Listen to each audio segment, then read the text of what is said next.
লুকমান আলাইহিস সালাম তার সন্তানকে সালাতের পরামর্শ দিচ্ছেন।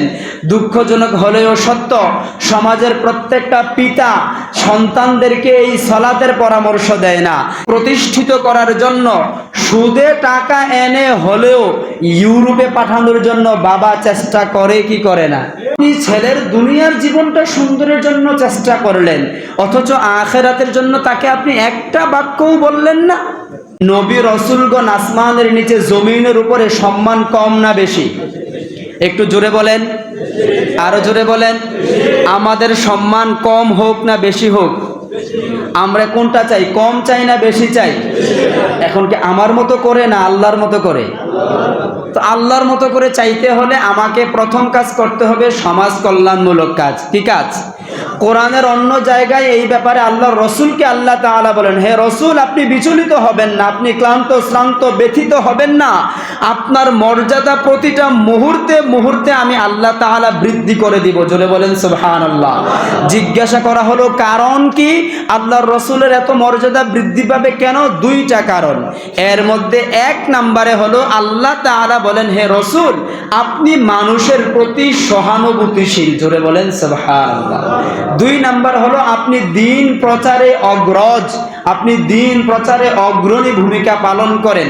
এই দুই কাজ যার মধ্যে থাকবে, আল্লাহ কোরআনে বলেন আমি তার মর্যাদা প্রতি সেকেন্ডে সেকেন্ডে বৃদ্ধি করে দিই। জোরে বলেন সুবহানাল্লাহ।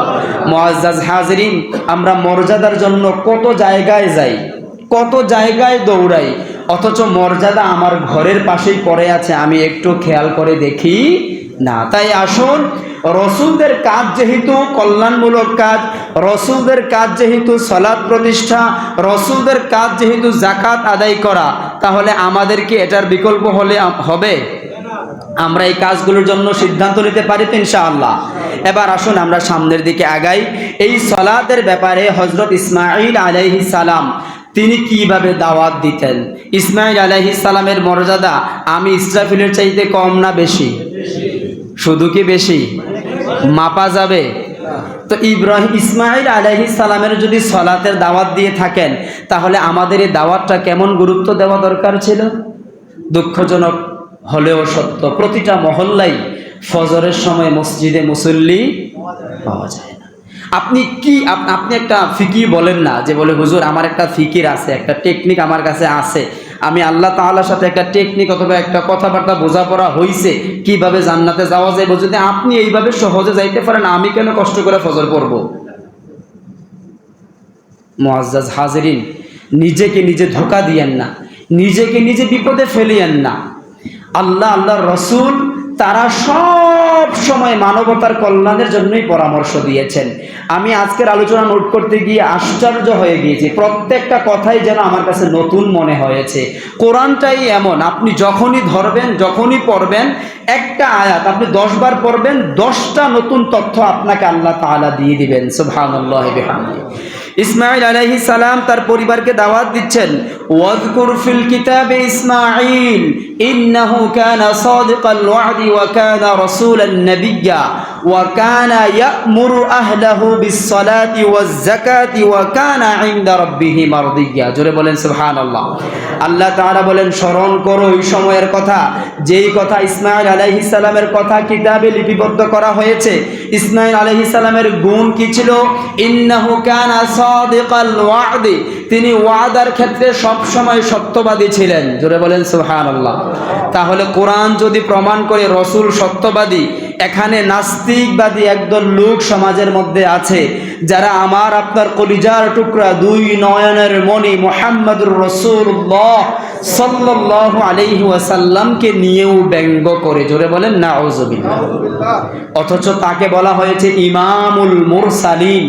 ইসমাঈল আলাইহিস সালামের ব্যাপারে যদি আল্লাহ তাআলা বলেন সাদিকাল ওয়া'দে, যে ইব্রাহিম আলাইহিস সালাম ওয়াদার ক্ষেত্রে সব সময় সত্যবাদী, তিনি ওয়াদা কখনো খেলাফ করেন না, তাহলে আমার নবী মনে হয় মিথ্যা কথা বলেছেন? আমার নবী মনে হয় নিজের মন গড়া চলেছেন?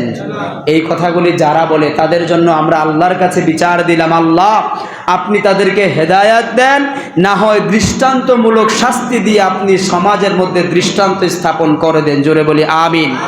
মুআজ্জাজ হাজিরিন, এবং তাকে বলা হয়েছে ওয়াকানা রাসূলান নাবিয়্যা, ইসমাঈল আলাইহিস সালাম একজন রাসূল ও নবী ছিলেন। জোরে বলেন সুবহানাল্লাহ। তিনি তার পরিবারের মধ্যে কি বলতেছেন? ওয়াকানা ইয়ামুরু আহলাহু বিসসালাতি ওয়াজ যাকাত, তিনি তার পরিবার পরিজনদেরকে দাওয়াত দিচ্ছেন তোমরা সালাত প্রতিষ্ঠা করো এবং যাকাত প্রদান করো। জোরে বলেন সুবহানাল্লাহ।